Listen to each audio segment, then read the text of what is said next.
Welcome, everybody. Welcome to the last panel discussion of the day.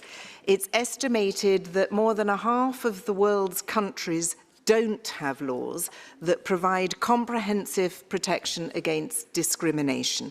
And in this panel, we're going to be looking at some of the challenges that vulnerable groups face, and as well as some of the best practice in countering discrimination. My name is Claire Doul and I'm your moderator. A few housekeeping points before I introduce the panelists. This is going to be recorded and will be available on the IPU channel later on. We'd very much like you also to use the hashtag 6WCSP and hashtag IPU for any comments during the panel discussion. Please, of course, also raise your hand. I have a list of speakers and parliamentarians who would like to take the floor afterwards. You'll be limited to 2 minutes. So with no further ado, let me introduce our speakers. The Speaker of the National Assembly of South Africa, on my right, Thoko Diditsa, Minister of Agriculture, Land Reform and Rural Development in the past. Thoko was first elected to Parliament in 1994 and became a Speaker last year. We also have next to her the Speaker of the House of Representatives of Malta, Dr. Angelo Farrugia.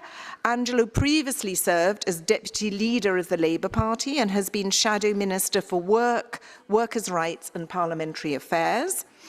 Nada Al-Nashif, Deputy High Commissioner at the Office of the High Commission for Human Rights. Nada has more than 30 years working in the UN and has had some very high-level positions at UNESCO, ILO and UNDP. And we have Yvonne Appiah Brandla Amola, who is a Swiss-Kenyan national, a politician in Zurich, and she wears many, many hats.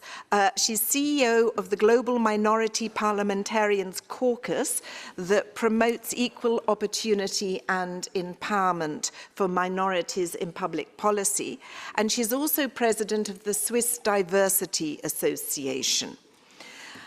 We're going to kick off with a few words from Nada, because I think she most probably has the global overview on the status of equality and discrimination, or anti-discrimination, we hope, around the world. So Nada, a few words on progress, opportunities, and perhaps a couple of the challenges. Thank you very much, Claire. Good afternoon, good evening. I know it's been a long day, but I hope we will still have a robust discussion because it's important, because equality and non-discrimination are rights that are set out under every single international human rights treaty. As Claire said, there are about 40 countries in the world who currently have a legal framework that actually meets the standard on non-discrimination. That is a framework that actually enables people to seek justice for discrimination on any of the many grounds that are covered by international law. And just a reminder, those are race or ethnicity, religion or belief, sex or gender, sexual orientation or gender identity, disability or age. However, I'm actually going to up your figure, Claire. More than 3/4 of countries in the world lack such a framework.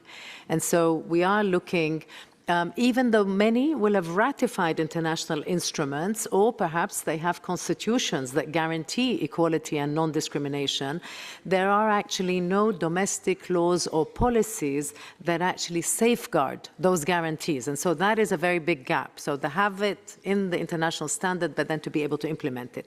And that's why our office, together with, of course, the member states, with all of the national institutions, advocate for legal policy, but also practical reforms in these areas around the world.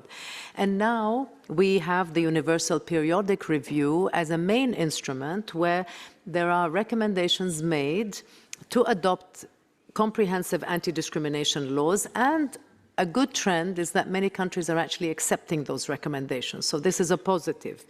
And many countries have really made very concrete steps. I use a few examples.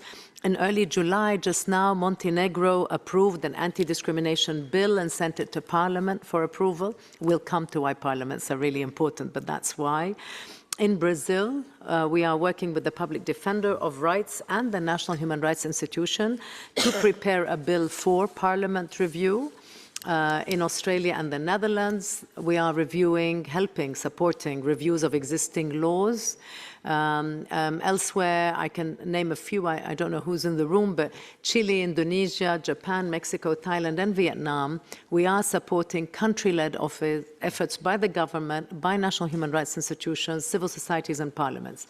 And why, again, these laws prove very durable because they really respond to the request of populations to have legal tools to claim their rights. No country has rescinded these laws once they have been adopted. Of course, we could always be proved wrong. Many things are changing in the world, but so far, we don't know of any countries that have rescinded these laws, which is very important. And even where legal reform faces opposition, we'll come to that. Again, there are many reasons why, whether it is sexual orientation or gender identity or national, ethnic or religious minorities, but I just need a reminder, these are human rights that are universal, they are indivisible, and they apply to everyone. And I mean economic, social, cultural, as well as civil and political rights that we need to consider and apply in an integrated approach. And of course, parliaments have a crucial role to play, and we'll come to it because we have the colleagues on the podium who can speak exactly to that experience. I'll stop there, Claire. Thank you, Nada. Well, good news about the Universal Periodic Review, which everybody seems to say is a very good tool for human rights, and that some of these countries are applying laws. Implementation, of course, is yet another step. We're going to dig a little bit deeper into issues such as racial discrimination and LGBTQI rights. And we're going to start with racial discrimination. And Yvonne, you're a Swiss-Kenyan national. You told me you've been living in Zurich, I think, in Switzerland for 25 years, but you have experienced racial discrimination here. Thank you very much. Claire, yes, I have. I'm not sure where you want me to start, but because it's quite a wide palette. I know. I'm afraid I'm going to ask you to be brief, although I'm sure your experience, unfortunately, is quite wide-ranging. Yes, it is. So in Switzerland, the kind of racism we mainly experience is more of the covert racism, not overt, meaning it's not so direct. So it's more difficult to fight. And the particular case I would like to speak about here, because this could be anybody, not just me as a politician, and it could be anybody, not just me as a black woman. So I was married until 2009, and that means I did get my Swiss citizenship through marriage. That means the naturalization through marriage. And after I got divorced in 2009, I got a letter 2 years after my divorce, where the immigration office was sent me a letter saying they wanted to revoke my citizenship. Now, normally, the cases I have heard of in other countries, for them to want to revoke your citizenship, you would either have had to committed a really grave crime, like killed somebody, or maybe at that time they thought I was a drug baroness or something like this, which I wasn't. But anyway, they wanted to revoke my citizenship because I had gotten divorced. Now, what really surprised me was they were basing it on the fact that they thought I had had a fake marriage.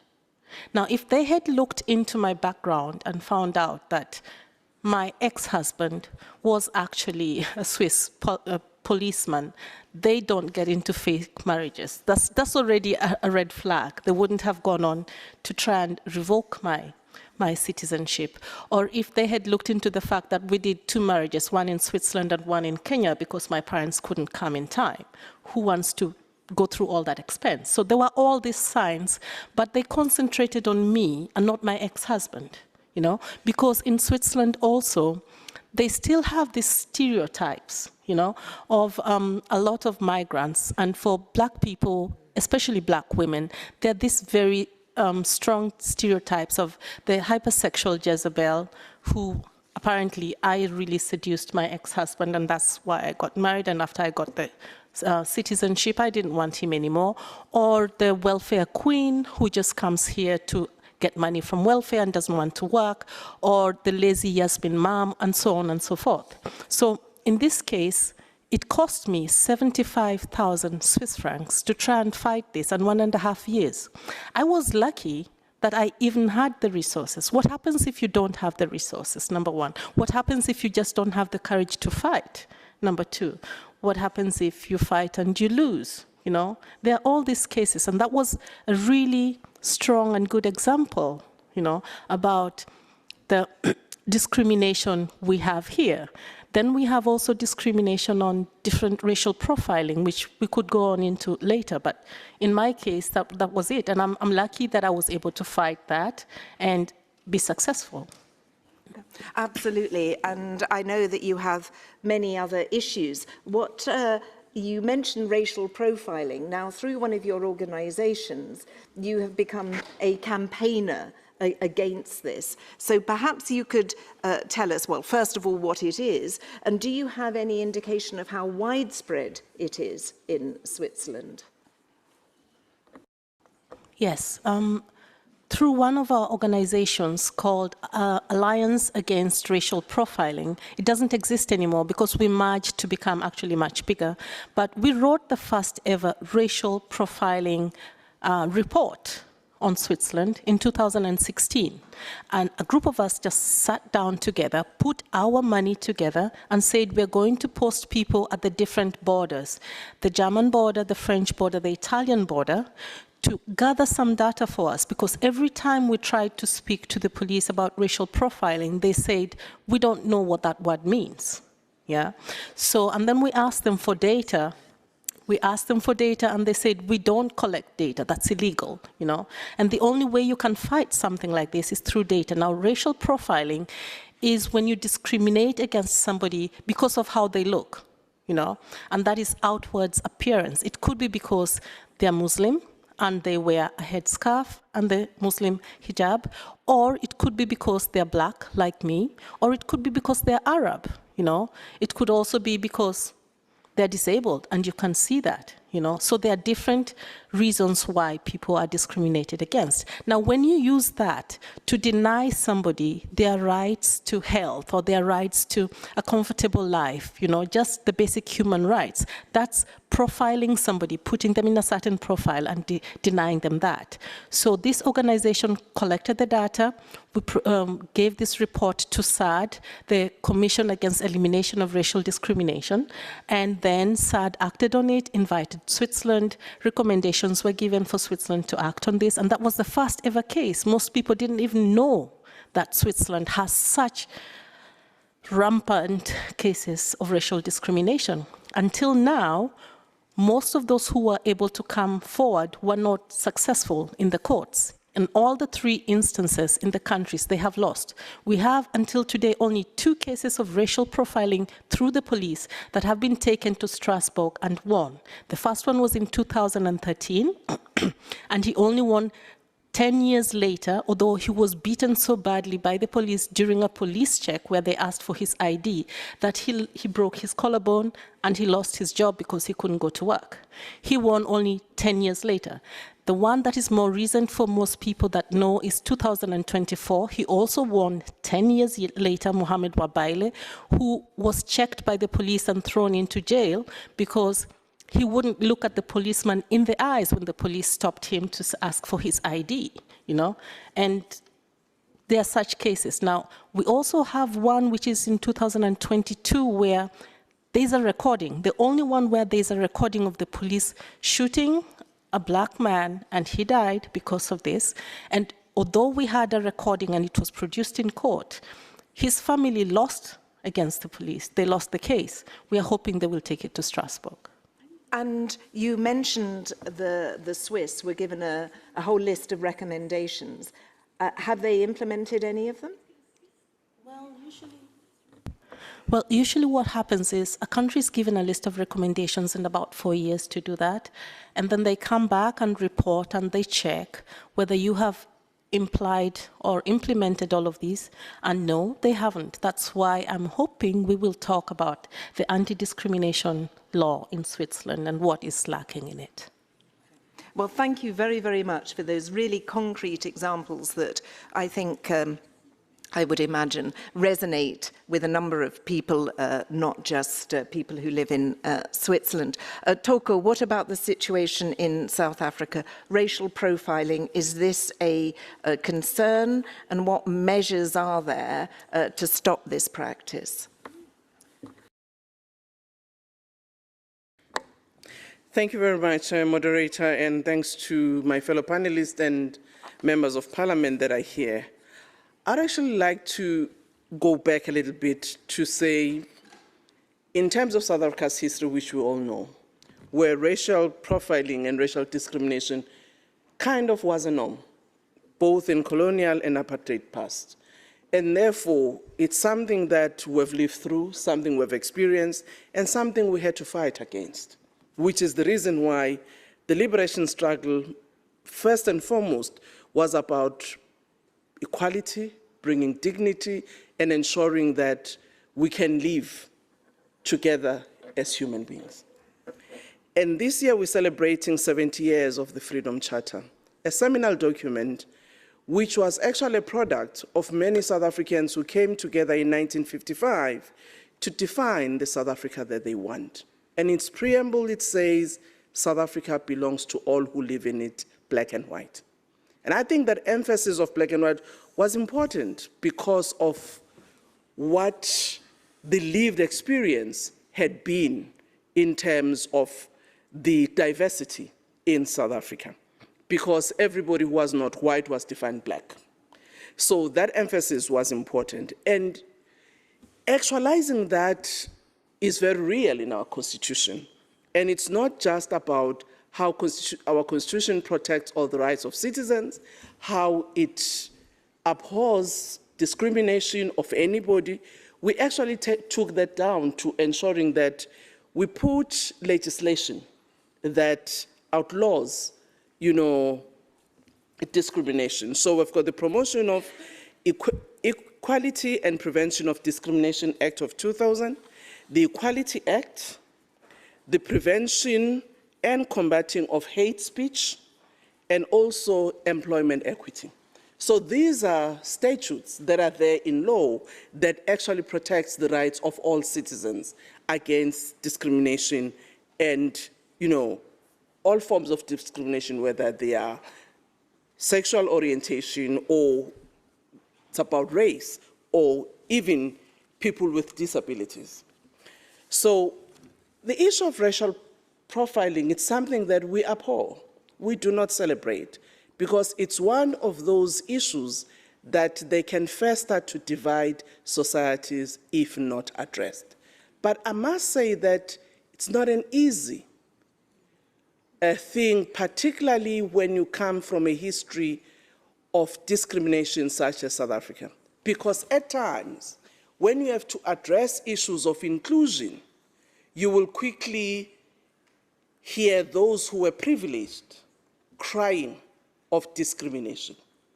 And those are some of the tensions that I'm sure this year all of us have heard, where there's been an argument or some statements that there is white genocide in South Africa, something which is not there actually.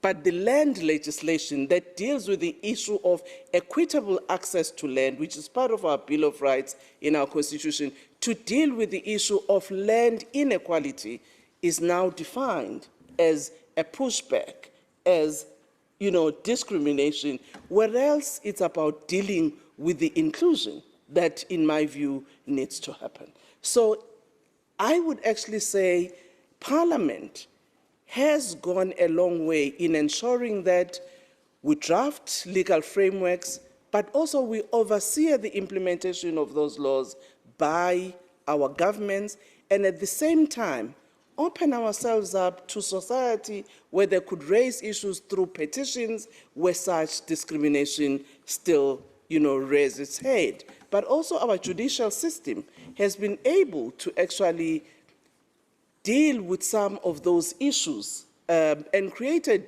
jurisprudence that can be referred on other similar cases in the future. Thank you. And that's interesting what you say, because I read that you passed this law allowing the expropriation of land without compensation in limited cases. How effective has it been? And it does, as you rightly say, it can be used against you by populists as some sort of a discrimination. I mean, there's even concerns that it might be used as a negative way in terms of agricultural productivity, or it won't attract foreign direct investment. So there's some arguments that people have concerns about it as well. Very interesting indeed, because my take is all of us seated here in this room and those who are in the assembly, there is no country that doesn't have an expropriation legislation. Because expropriation is about how you deal with land adjustment to address various issues in society.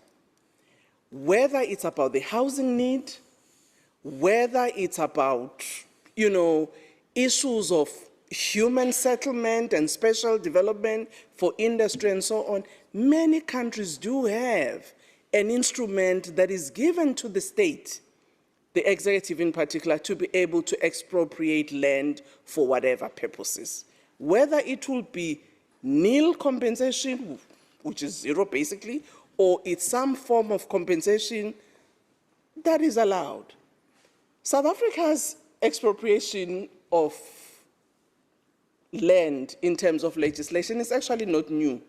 And that's why, for me, it's quite interesting, the selective amnesia that sometimes is there and the refusal of just reading historical documents by some, because South Africa has had a legislation on expropriation which is being amended or was amended by this legislation in 2024, which only dealt with issues of public interest.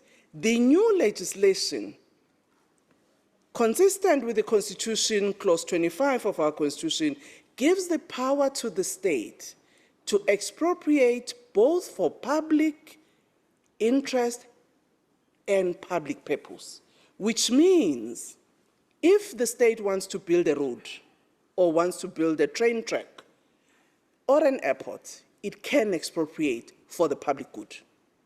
But also, where there are challenges of informal settlements and slums, the state, in the public interest, in order to improve the livelihoods of those people, it will be able to expropriate. But interestingly, this legislation even goes further to define what type of land can the state expropriate.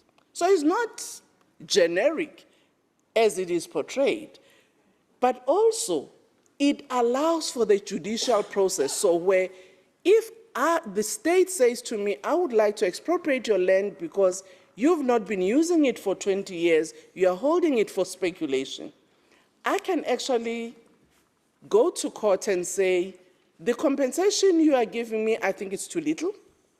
Or if you are saying you are not going to give me compensation, I don't think that's justifiable, and I can go to court. And in that process, the state cannot proceed, it allows for the judicial process, and the determination of the court will then prevail.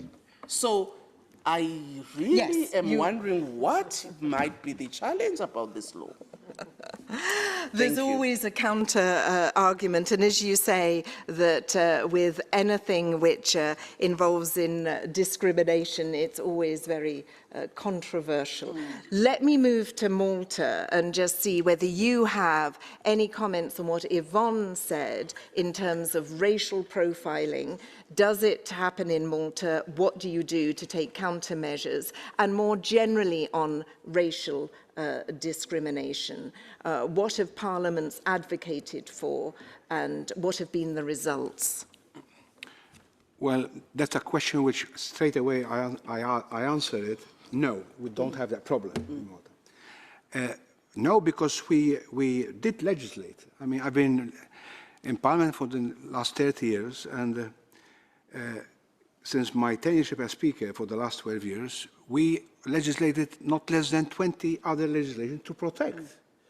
I mean, I remember when I was at university, in my university days, because we were given the independence by the British, as you know, we were given a written constitution, but it was a written constitution which was changed at least 5 times in order to protect also the anti-discrimination laws. I mean, and this should be included, as we did, in the constitution, because it's the highest law of the land. And in order to put that in the constitution, we need also the support of all the majority, the most 2/3 of the members, which they did, and they did it because they prohibit completely discrimination at all levels, based on various grounds. One of them is race, of course, that's number one, color, religion, sex, of course, sexual orientation, gender equality, and the list is endless. But we also specified various legislation to protect also the foreigners who work in Malta.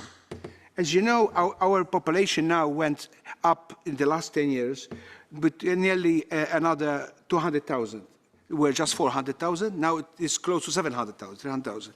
And most of them are Africans, Asians, also from Europe, of course. So we did legislate also that there should not be even discrimination by any employer with regards not only to wage, with regards to conditions, etc., etc. And we also legislated that they should be protected not only by the courts, but in order to have a very fast-track procedure before a tribunal or ombudsman.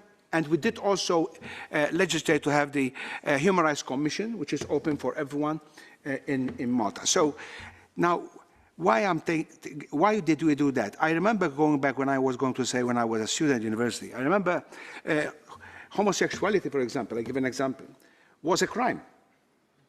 And I mean, it was a crime. Malta, as you know, is mainly a Catholic society, over 90% Catholic.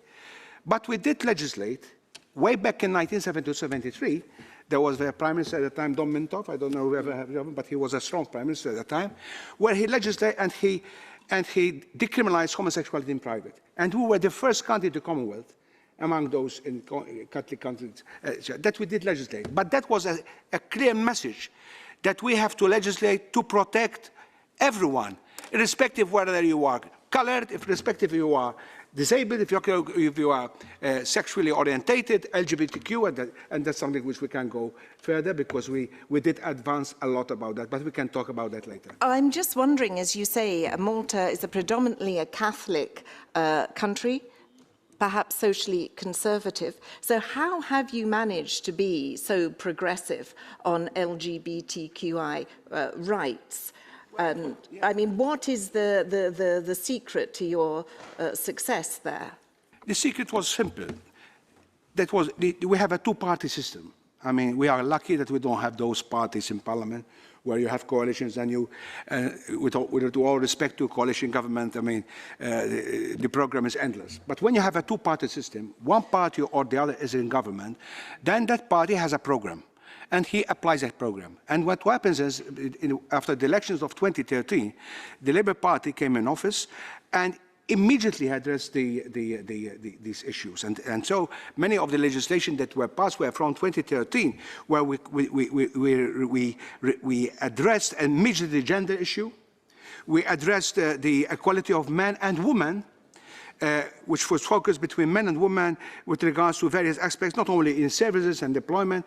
The list is endless. And then, of course, you're rightly so, we are Catholic, but we managed to say, look, if you want to completely you adhere to your Catholic beliefs, you can do that, but the government is secular, and he has to protect also those who either are non-Catholics or are Catholics, but of course can also belong to the LGBTQ+.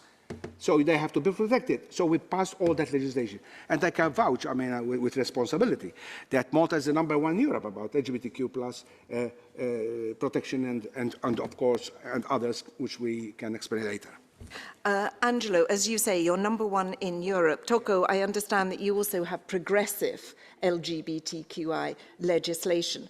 I suppose the issue always is implementation, isn't it? And how to make it really reality in, you know, a massive country like South Africa. What do you do to make sure that the legislation is really implemented and enforced? Thank you very much. South Africa is actually a multicultural society, very diverse. And the legislation is there, was passed and is implemented, and it's active. Like any other law, those who feel not protected enough, they can appeal to the courts, and the courts will make their judgment, but also they live their life without fear of discrimination by anybody. So, Yvonne, we've got two progressive countries here, Malta and South Africa. Let's turn to Switzerland. What's your take on LGBTQI in Switzerland? Oh dear. Yes. So we have two progressive countries, and unfortunately, although we are in the global north, Switzerland is one of those countries that has been really slow at joining this bandwagon. I mean, it's only in 2024 that we actually signed the equal marriage rights, for the LGBTQIA+ group to be able to marry each other. Before that, they would go across the border to marry each other. And what is lacking in this law is we see that still, for example, the ability to adopt children is missing. The ability for trans people to change their first names, to drop their dead name is missing. We have in health, when especially trans people need some health care, there's a gap there as well. There's a gap in education, in asylum seeking. You cannot come to Switzerland and seek asylum because you say you're being persecuted or you're being looked for in your country of origin because you are a member of the LGBTQIA+ group. So we have a lot of gaps in our anti-discrimination law for the trans people. We are not so progressive as we may look. Nada, some reflections here. We've got laws. Some of the laws have been implemented, I think you said since 2013, Angelo, or earlier. Between 2013 to today, we passed over 20 laws to protect any kind of South Africa, similarly, Switzerland, we hear is slipping behind. So what's your take on this, and where do you see the barriers really in overcoming, whether it's racial discrimination or discrimination if we talk about the LGBTQI community? Thanks, Claire, and very valuable to think about this. It's important to put it in context. I think we are in a time of unraveling support for multilateralism. We are in a time when there is a very massive walkout from upholding the rule of law. I think this is the overall context that we're at. And so in all regions of the world, we are witnessing a very significant pushback on human rights in general. I mean, we have focused on a couple so far. And indeed, and again, the South African experience is very instructive, but we have still systemic and structural racism that persists globally, and we are very far from ending all of it. People of African descent, the Roma, in many parts of the world, we have a lot of violence, of discrimination, of hatred, of exclusion, as well as the other minorities, whether religious or linguistic and everything else. And I think migrants, for example, the pushback that we see on migration is very important, again, because of weak legal frameworks that allow people to be pushed back. We mentioned already people with disabilities or older people. So I think what we're looking at really is a very big, broad band of legislation that has a lot of gaps in it. We've already identified some, I think. What we try to do is close two gaps, one between the international standard and national legislation, and then between national legislation and its implementation. The first one requires a lot of advisory support and services and a lot of investment by parliaments into making this transition. But then we need the oversight of parliaments to make sure that, as Yvonne was saying, the implementation is actually correct, that we have the capacity that we can invest. In LGBTQ, I just want to mention that we have more violence and discrimination in this area across the board. We have some good examples, as we've just heard, but I think the real worry is the scapegoating, the hateful rhetoric, the things that are not to do even with the legal, that we touched on at the beginning. But messages that are amplified by the biggest risks now, which are mis and disinformation, the very poorly regulated social media platforms that risk amplifying. So even when we have legal protections, we have to have a critical fight against stereotyping, against hate speech, against exclusion. We're not saying everybody has to legalize same-sex marriage tomorrow. That's not a way to guarantee rights. What you need is really to fight this polarization. It's overall the diversity, I think, equity and inclusion policies, and we'll come to that. But I think that really we need to focus on the facts, particularly with these constituencies, and understand how we need better data to harness political commitment, make sure that we are really thinking about what restrictions on freedom of expression and peaceful assembly look like, and how we can bring that all together in a more coherent way.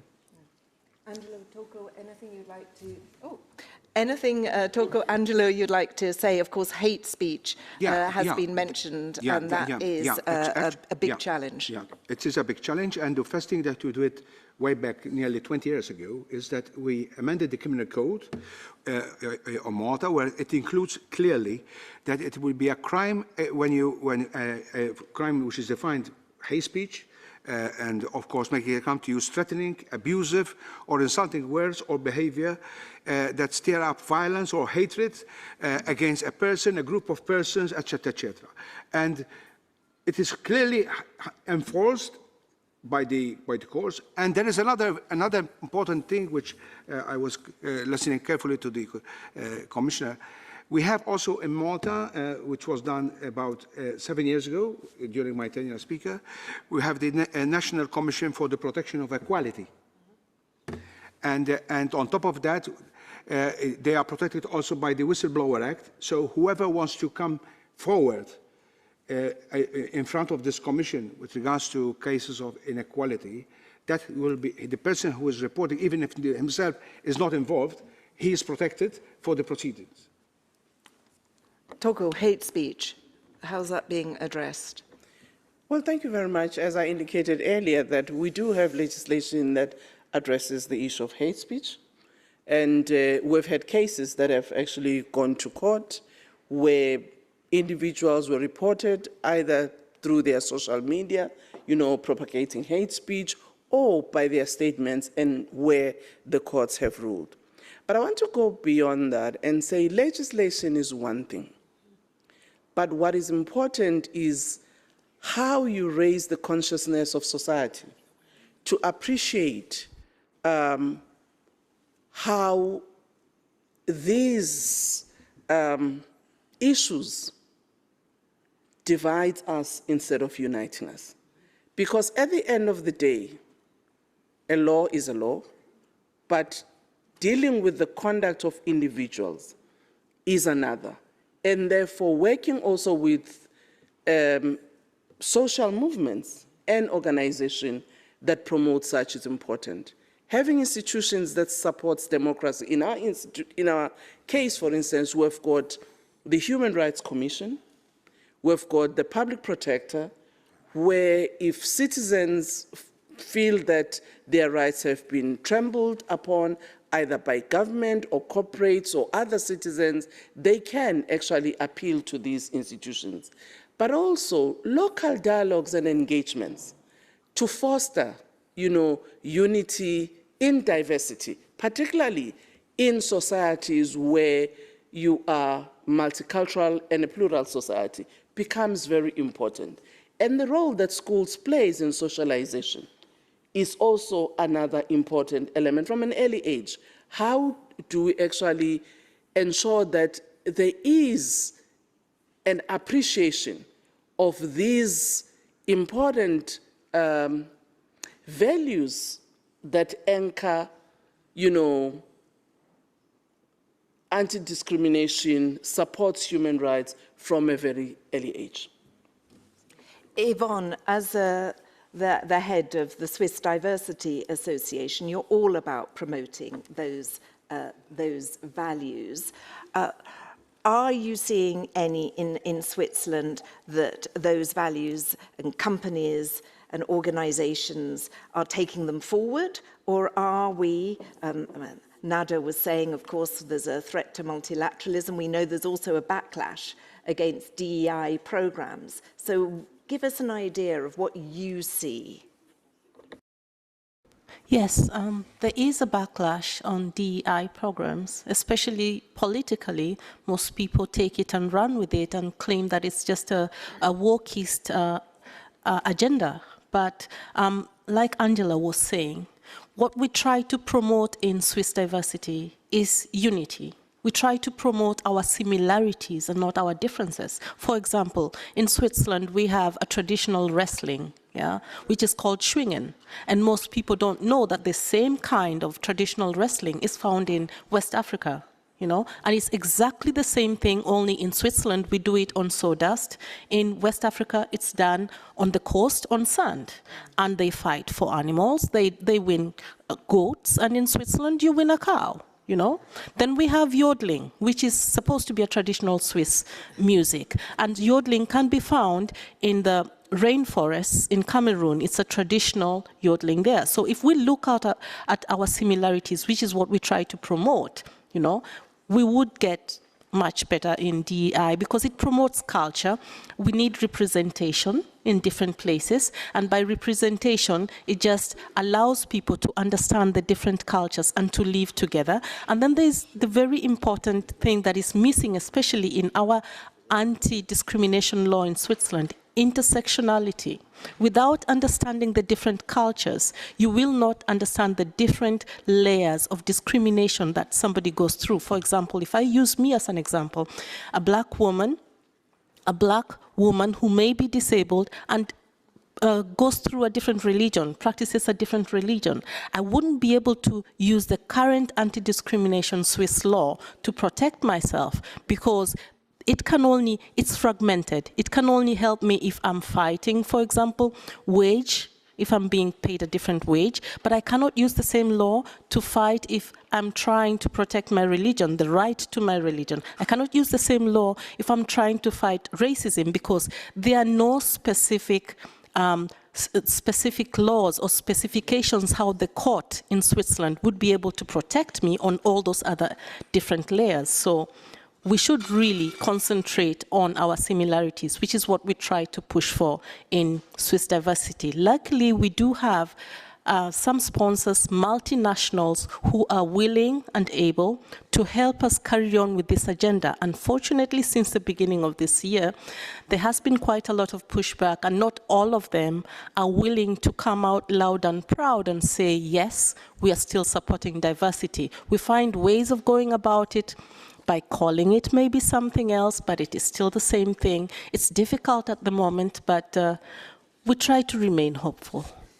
It would be good to get the speaker's view on DEI. I just wanted to quickly follow up on the Swiss anti-discrimination law. Where have you got in revamping that? Because you said there were many gaps. Yes, we are working with civil societies and we are working with a lot of grassroots people, and we have actually rewritten, we have a copy of the Swiss current anti-discrimination law and we have revamped it. There's a written copy of it. What we are finding, where we're facing pushback, is that we don't have enough parliamentarians who are willing to fight for it because they think this is a long, drawn-out battle they don't want to get into. They would rather do sections of it, which is not helping anybody. They would rather do, we already have a Gender Equality Act, we already have a Discrimination Equality Act, we already have a sexual orientation against discrimination of that, but all these little bits, if we get them in, does not help the whole law, like I say. So if they would come together, that would be good. So if anybody, the IPU maybe, other parliamentarians, can find a way of helping Switzerland, which is weird that Switzerland would be asking for help as a, global north country, help us push for that resource-wise, that would be amazing. Let's just go back, as you say, the foundations, the values, promoting the similarities so that there is diversity, equality, and inclusion. Angelo, you wanted to come in on that. What are you seeing in Malta? As Yvonne was saying, some of the companies, yes, they're still going to go forward with programs. Perhaps they don't want it called DEI and they want it changed. What are you seeing in Malta? Well, as I was following your case, where you explained that because of religion they will not be, it all boils down on the constitution. I don't know the case of Switzerland whether they have a written constitution, but in our case we have a written constitution. And notwithstanding that Malta, as I said previously, we are a Catholic church, Catholic believers, most of us, yet in the Constitution it is very clear that any other beliefs, being Muslim, Jewish, Hindu, whatever you are, your right has to be protected in the entirety of the Constitution. So what is done is that if your case, which you were explaining, took place in Malta, you will be protected under the Constitution, the written Constitution, and you go to the Constitutional Court and get a judgment. And the judgment will be enforced against any agency, any authority, any person who infringes your rights. Now, this all boils down on the will. If there is no enough will in Parliament, then you cannot get through that. You cannot move to that position. In Malta, we address this, and we are still addressing. For example, in my hand at the moment, I brought it with me just to show. This is another consultation process, 2025. This is just a few days ago that I presented for consultation. Protection of adults in institutions of vulnerability. And irrespective of where you belong, which minority you belong, there's a consultation paper, and then we'll go for it after we get the consultation to the parliamentary process. Absolutely. I'm just wondering about DEI and the diversity, inclusion, and equity. Whether you're seeing any backlash or not, or TOCO in your countries against this, as Yvonne is saying that there is in Switzerland, and some of the companies are less ready to embrace this. Well, as I indicated earlier, that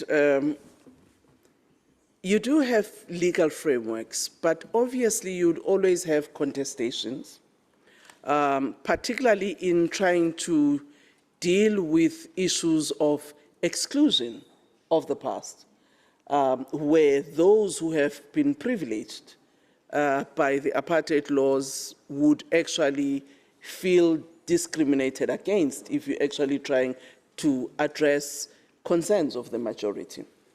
And Parliament, in my view, would play an important role, both in terms of oversight in the implementation of legislation, but also creating a forum for dialogue and debate where people can air their views through consultations and hearings or even petitions, which parliaments will therefore look into and what might need to be done to address those concerns. Which perhaps brings us to the role of parliaments and the support in particular that you would like, or perhaps more support that you would like to see from the Interparliamentary Union.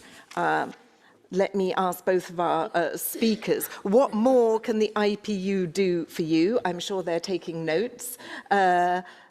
first of all. Yeah, definitely more can be done. I mean, if we take the recent conference that we did in Rome, the IPU, in order to have a diversity of the region and we share and we understand more each other. I can vouch that we can lead by example. I mean, in 2017, in Malta, I launched the International Parliament for Peace and Tolerance under the Global Council, and we started with 58 countries.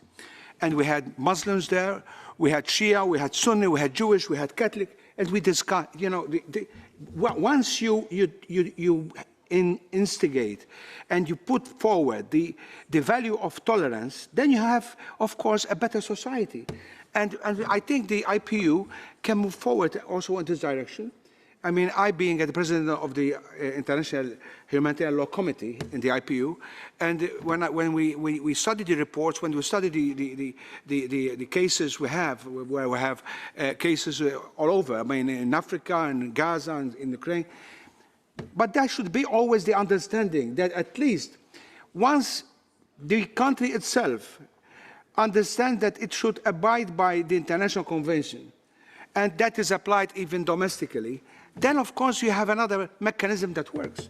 So yes, of course we can do more. I mean, we are doing, but we can do more, and the fact that we can do more, I mean, it's important that we are discussing today this theme, because we will have the follow-up for your question and what we need to do further. So, Toko, any particular wish list for more support from the Interparliamentary Union? Well, I don't think it's a wish list necessarily, but I would say one advantage about a platform such as the IPU is its diversity. It's in its inclusion.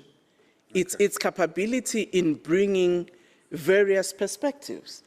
And I do think that IPU, through its various committees and assemblies, can actually create a platform for sharing of experiences. One, of how countries have dealt with issues of discrimination. So even in preparation of the next assembly, the IPU can actually ask countries to make, you know, inputs on how they have dealt with issues of anti-discrimination, how they've dealt with issues of diversity, whether there are any legislation, and what is the implementation and the success of implementation of such legislation. So on one hand, that would help in sharing of experiences, but it would also help to track progress that is being made by different countries.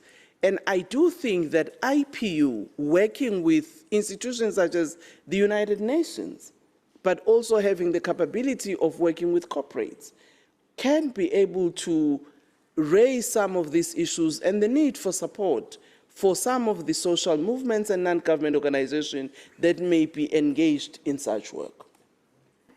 Yvonne, one of your hats is CEO of the Global Minority Parliamentarians Caucus. Do you have any particular ask of the Interparliamentary Union? Yes, indeed.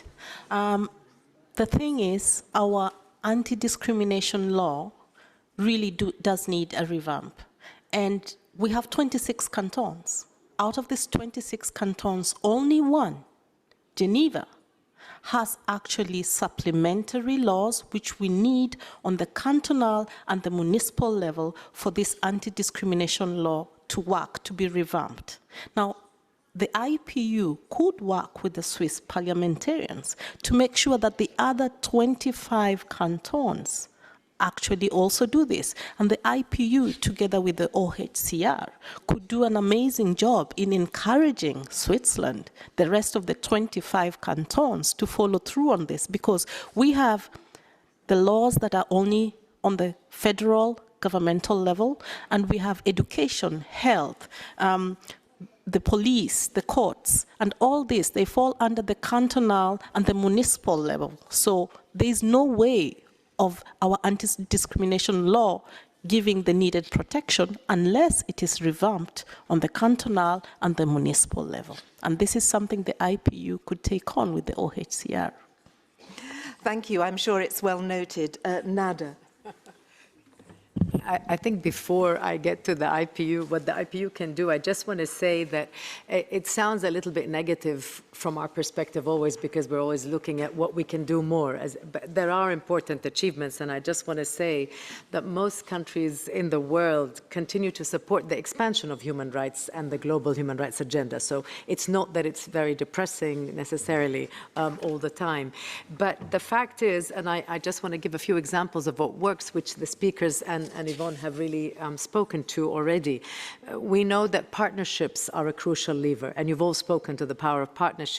And I think this idea of whether it is equality councils, whether you work within parliaments, but really we've mentioned the private sector, the human rights mechanisms, looking at local level, looking at regional level outside.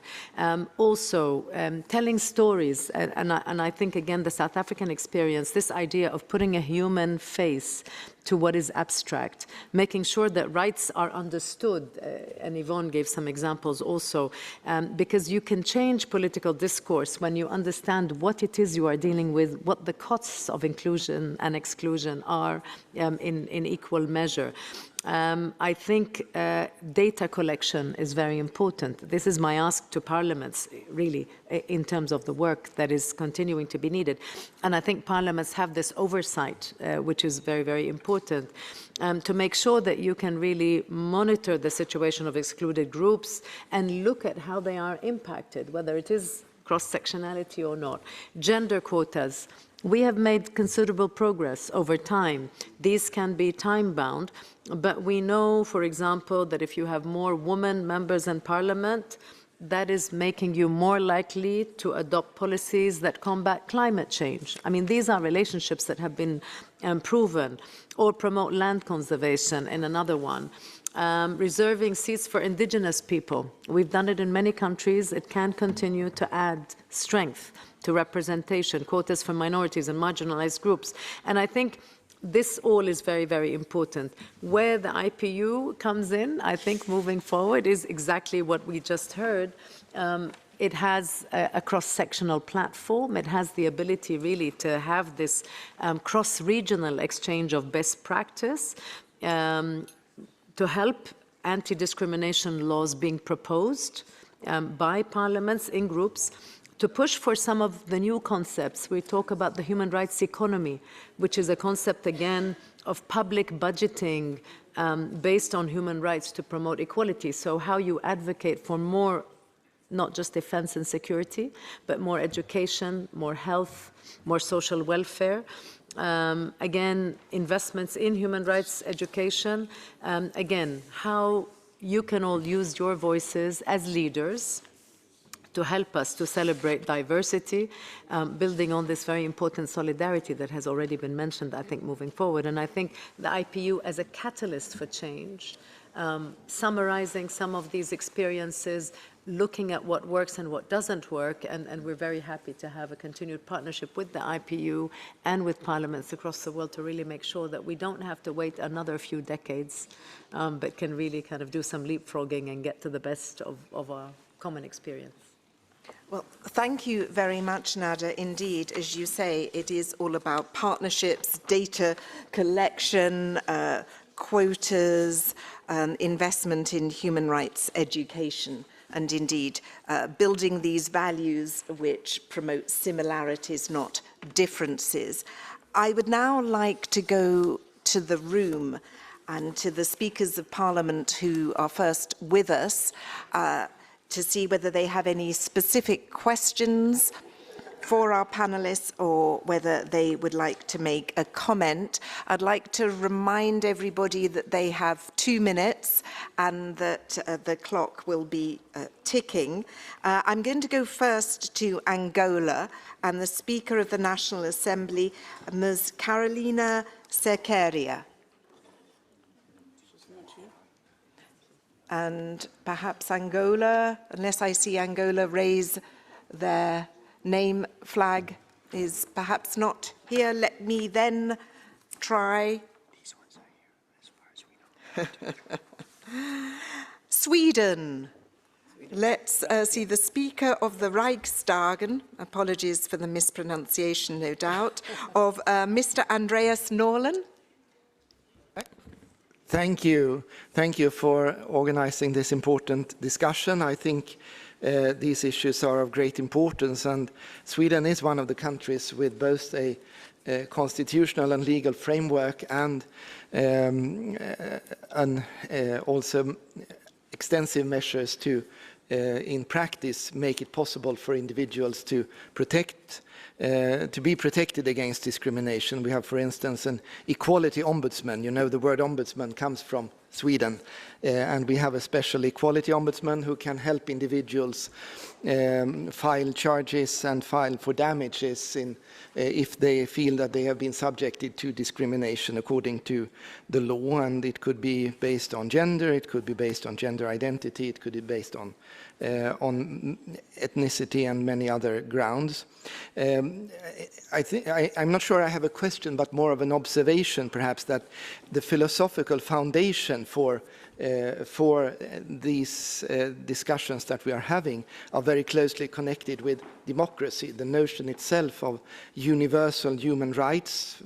I mentioned in my speech yesterday that women's rights are human rights, for instance, and the notion of that individuals hold rights is very closely connected with democracy as such. And the idea of giving tools to individual citizens to challenge the state or municipality or other public bodies to claim rights is very closely connected to democracy. And so I guess if you introduce those ideas in countries which are not democracies, that might lead to either broader democratization, which we of course hope, or it could lead to nothing, because democracy is not just something that you could introduce top down, it's also a cultural thing. If you have a culture to claim your individual rights, or if you have a culture where you are afraid of the state, afraid to challenge, afraid to speak your mind. So that would be perhaps interesting to hear your reflections on. You mentioned earlier some not so perhaps democratic countries where you have tried to help them create laws and measures and tools for individuals. And has that worked to bring about more democracy, a more democratic culture, or has it been in vain? Thank you. Thank you for your question. Perhaps this is a... would you like to take this one, Yvonne and Nada? Shall we take them at the end? Or Nada, perhaps. Yvonne, if you want to say something immediately, and then I think Nada is definitely taking notes of what people are saying, and she may well come back with some concluding remarks. And if the speakers feel they'd like to do that, that might be the best way of organising this, given the time. But Yvonne, as you immediately went for the buzzer. Yes, I thank you for that comment, and I completely agree with you. And I just wanted to mention our main problem in Switzerland is that the ombudsman, or Frau, like we sometimes like to call the person, is not independent of the federal government. They are paid by the federal government. So that means we have the federal government trying to control the federal government. So we really do need to have an independent body doing that. Thank you.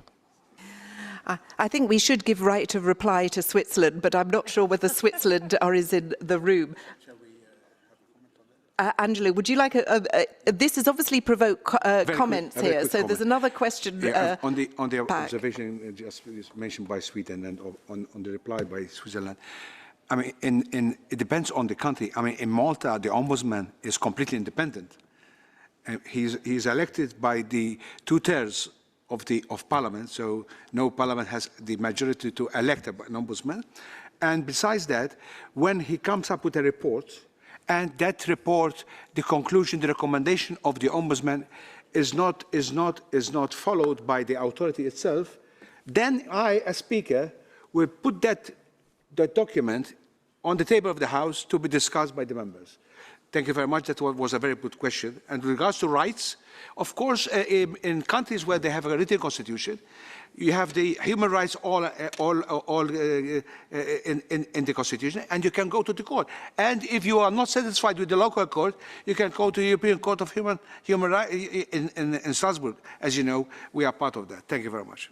Thank you. So I'm going to go through the list of speakers, and I think that I'm going to now change the mind of what I've just said, and I'm going to give I'll be Toko. very brief. I just think what the Speaker of Sweden has just said about also encouraging individual citizens to be able to claim their rights, it's actually important. And obviously, as you say, that in countries where democracy thrives and where there are legislative frameworks that enable citizens to do so, it is possible. But I would go further and say, even in countries where maybe in our understanding of the democratic processes this is not the same, it's about understanding their cultural and traditional instruments and perspectives and how you utilize those such that citizens understand how they can actually claim their rights in those authorities. And we have had certain situations. I mean, we do have traditional societies where you have got traditional leaders, and we've done a lot of work working with the traditional leaders to also understand that they are not above the law. They're actually subjected to the Constitution, and how they interface with the Constitution and how their citizens are able to even challenge their rights within those communities. And the state does also give legal support to individuals who may not be able to claim their rights and utilize the legal system. Thank you. So I shall attempt to keep some order and some time, although it makes me smile that I'm with a group of speakers of parliament, so you most probably know how to do this better than I do. However, I am aware of time, and so what I'm going to do is ask everybody to give their remarks, and then we'll come back to the speakers at the end, if everybody can agree on that. So I'm now going to go to the speaker from Mozambique, the Speaker of the Assembly of the Republic, Ms. Margarida Adumugi Talapa.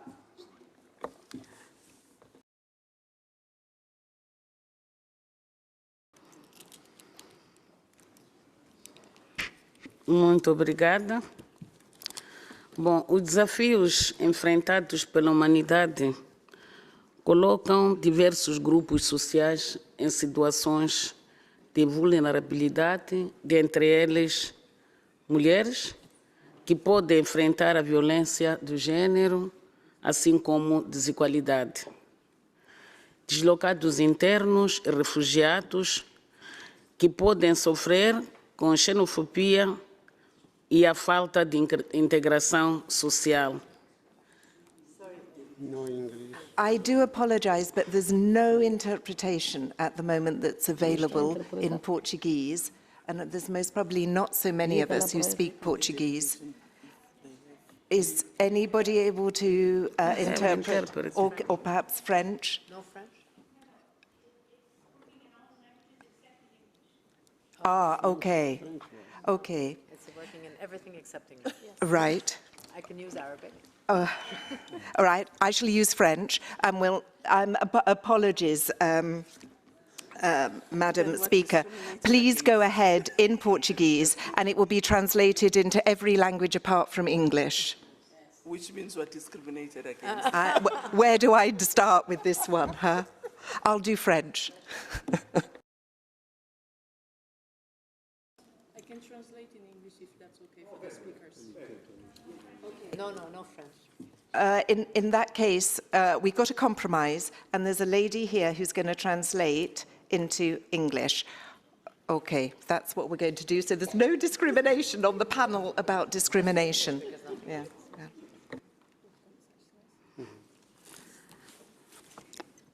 Bom, dizia que os desafios enfrentados pela humanidade colocam diversos grupos sociais em situações de vulnerabilidade, dentre eles. The challenges faced by humanity place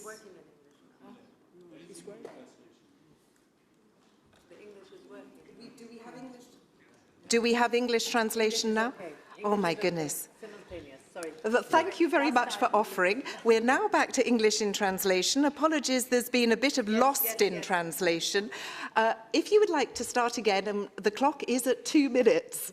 Thank you. Sim, os desafios enfrentados pela humanidade colocam diversos grupos sociais em situações de vulnerabilidade, entre eles mulheres, que podem enfrentar a violência de gênero e a desigualdade, deslocados internos, refugiados, que podem sofrer com a xenofobia e a falta de integração social, assim como pessoas portadoras de deficiência que frequentemente encontram barreiras para o acesso a direitos básicos. Neste contexto, propomos a realização de reformas legislativas para a dualização e o fortalecimento do quadro jurídico global, visando a eliminação de lacunas que permitam qualquer forma de discriminação, o reforço de campanhas de sensibilização que promovam o respeito pela diversidade e a compreensão dos desafios enfrentados pelos grupos vulneráveis e fortalecimento das estruturas de suporte e advocacia para o investimento em serviços de apoio às vítimas de discriminação. Como parlamentares, é nossa responsabilidade colocar a justiça social no centro do processo legislativo e assegurar que todos tenham os mesmos direitos perante a lei e a sociedade. Tenho dito e muito obrigada. Obrigada. Thank you very much for your patience there. Let's move to Mongolia and the chairman of the State Great Hural, and it's Mr. Dajageve Amabayasa Galan. Mongolia. No.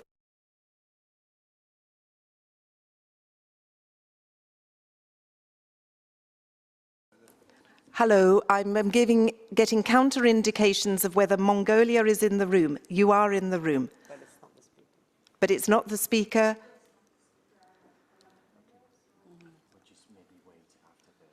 Okay, I'm told that I have to wait and give priority to the speakers. Okay, yeah. So we'll do that. Okay. I shall move then to Zambia, and the Speaker of the National Assembly, Ms. Nelly Butete Kashumba Muti. I'm not having much luck, am I? Let's move to Côte d'Ivoire, and the President of the Senate, Ms. Kandia Kamisoko Kamara. She's not here either. You're being very good as my ears and eyes here, Toko. Okay, any chance of Eswatini? No. No? Okay. It is late, isn't it? The President of the Latin American and Caribbean Parliament, Mr. Rolando González Patricio? Not here? Okay. We're now going to go to other members of delegations. So let me go to Mongolia. Perhaps you'd like to say who you are, and you have 2 minutes.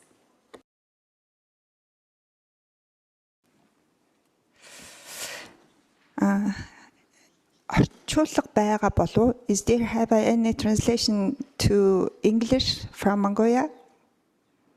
That would be lovely. Is there any translation? There's no translation. No translation from Mongolian. No, apologies on behalf of IPU. So is there another language that you can use? I will try in English, and there is also the translator in here, and so maybe she's the help for me up. Okay.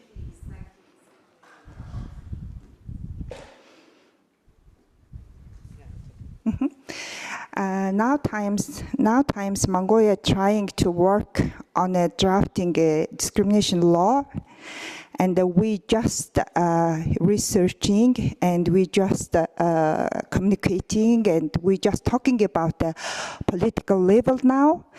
And most of the politicians afraid of this law, and also they very against of this law, because they in the constitution have enough articles and enough law, and so there is not necessary the procedure or discrimination law.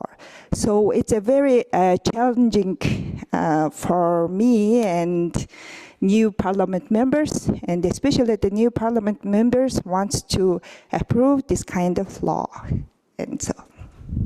And so I want to contact you, and I want to research, especially the twin lawyer, and so yeah, contact you back.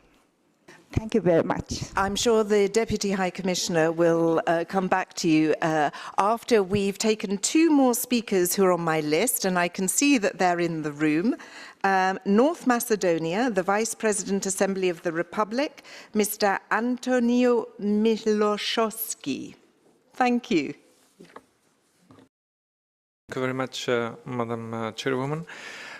Distinguished guests, I would like to share our experience in Macedonia, what we have done 5 years ago, and maybe it could be useful for some of the member states being present here. Namely, in 2020, we have established, for the first time, we have established Anti-Discrimination Committee. That was a project we have worked on together with the experts from the Council of Europe, because Macedonia, as a member of the Council of Europe, is also a member and is obliged to respect the verdicts, judgments from the human rights courts in Strasbourg, in the Council of Europe. In that sense, I would like to emphasize that this committee has 7 members, with the mandate of 5 years. So the mandate of the members is longer than the mandate of any government or parliament. That was the intention. And second, although the members of the Anti-Discrimination Committee are elected within the parliament, the electoral board is consisted not only of the parliamentarians, but also of human rights organizations, 1 representative from the country's ombudsman, and also representatives from the non-parliamentarian actors who are dealing with the equality and human rights. So in that context, we are giving some preferences for those who are mostly have the best expertise, and we are electing them for 5 years. And since now we have a very good experience in this with this Anti-Discrimination Committee. Thank you very much. Thank you very much for sharing that best practice with us. And the last person that I'll go to is Cambodia, and the member of the Senate, Ms. Chan Sotevi. Thank you so much, Madam Chair, and also thank you so much for all speakers that you share a lot of good experience, especially a very informative information. As you know, that the obligation of the state to protect the right of every individual, in particular individuals who are in vulnerable situation, must be provided with the special protection. To ensure this protection of the individual right, particularly the right of those in vulnerable situation, it is essential for the state to adopt clear policy, such as like Honorable Nasati mentioned already about that. The state must establish a strong legal framework that guarantees equality and develop comprehensive strategy for effective implementation. Based on the foundation, the Constitution of the Kingdom of Cambodia clearly states that guarantee of the equality right before the law and prohibition of discrimination. And furthermore, the Criminal Code of the Kingdom of Cambodia includes provision penalize act of discrimination and contain additional regulation that specifying penalty for offender committed against vulnerable individuals. So very fast. You give me only 2 minutes, so not enough for me. Additionally, the Rajah government has introduced a rank policy including the strengthening of the social protection system under Pentagonal strategies, which is guided by the principle of the leaving no one behind.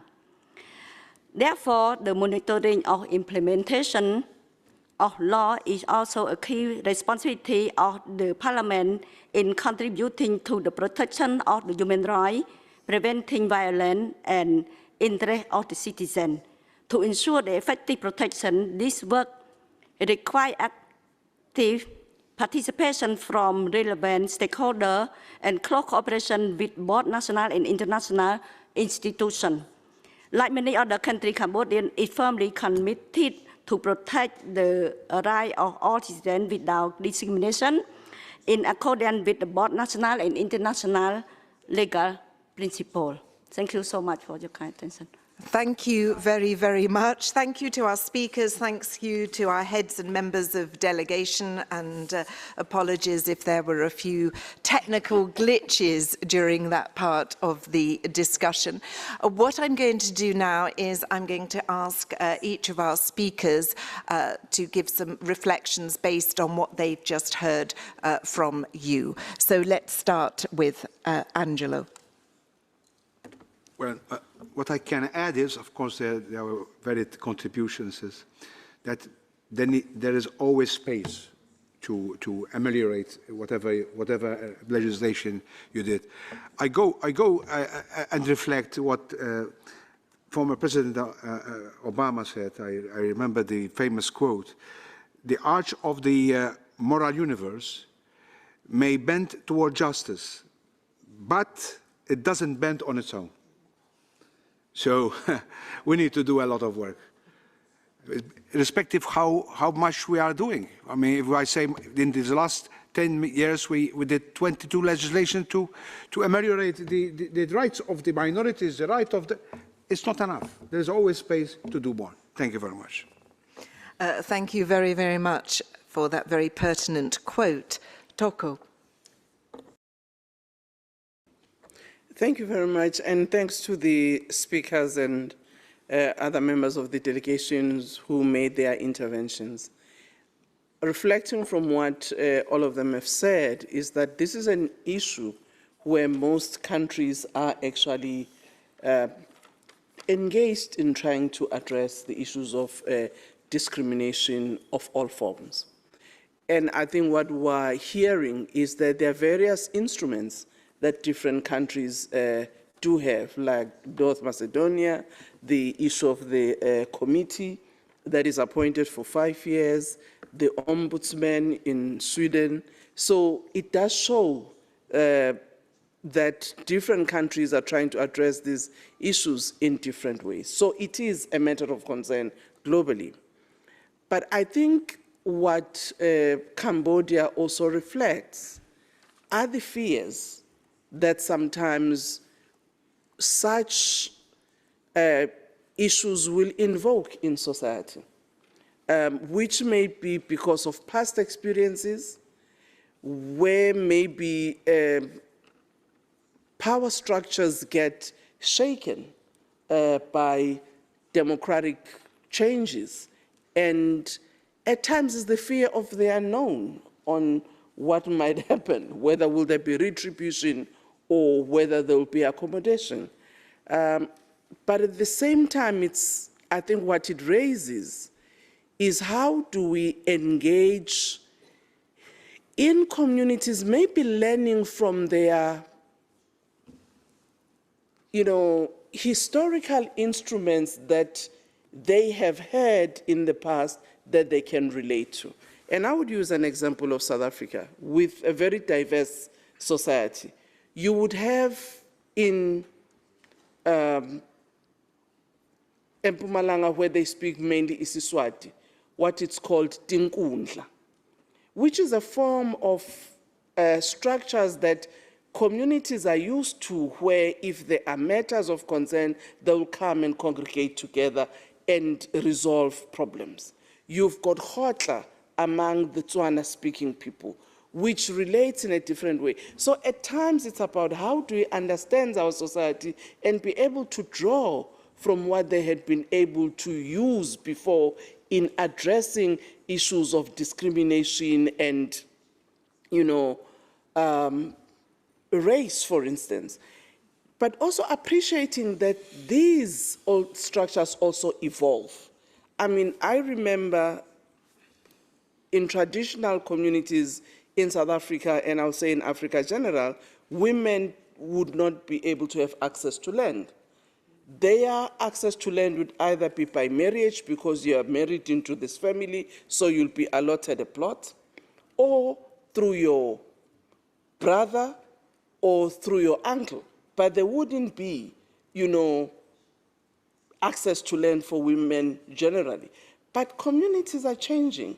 Today, women can be allocated land in their own right, even in those traditional communities. And they have appreciated the value of women's economic participation and the utilization of land, which also changes the stereotypes about the fear of those who might have had powers to actually allocate. So at times, I think what I learned from Cambodia is that some of these changes will bring fear amongst communities. And it is how, as parliaments and as governments, seek to understand and address those fears with the hope of ensuring that people can move with the evolving times. Thank you very much. Thank you very much. Let me go to Yvonne, and we'll, as we started with Nada, we'll conclude with Nada, but the floor now is yours, Yvonne. I'll try and keep it short but sweet. Just like Angela said, we really need to work together, to turn together. So like one of my favorite quotes from Cynthia McKinney is, we need to turn towards each other and not against each other. Celebrate our diversity in order to be able to tear down the walls of injustice. And also another quote from one of my favorites, Cornel West, is, justice is what love looks like in public. So let's celebrate the love and spread the love. Beautiful quotes there, Nada. And it's probably better to stop there on that very positive note. But I can't resist again just saying that what you have is a lot of political commitment, and you see how it works. The political commitment, the understanding of societies. I think especially once we understand that these comprehensive anti-discrimination laws, even against opposition, and I think that thing of bringing in all the parties, everyone concerned, understanding their fears, which I think we heard already from those examples, is really the linchpin of the protection of human rights across the board. So we have to do it, and I think especially in the face of what is greater social activism, it's social movements, it's young people, it's protests on the street, and I think this thing of being a little bit ahead. It is about working with all of society, all of our tools, all of our global experience, absolutely. Just to the interesting question from Speaker Norlin on democracy or not, I mean, we have seen a lot of slippage and pushback in democratic societies. And so I think I prefer to say it's about voice and participation and inclusion, irrespective of the structures and what we call them. Because to be clear, and again, this is a long-standing discussion between individual and collective rights. We understand universality to apply to everyone.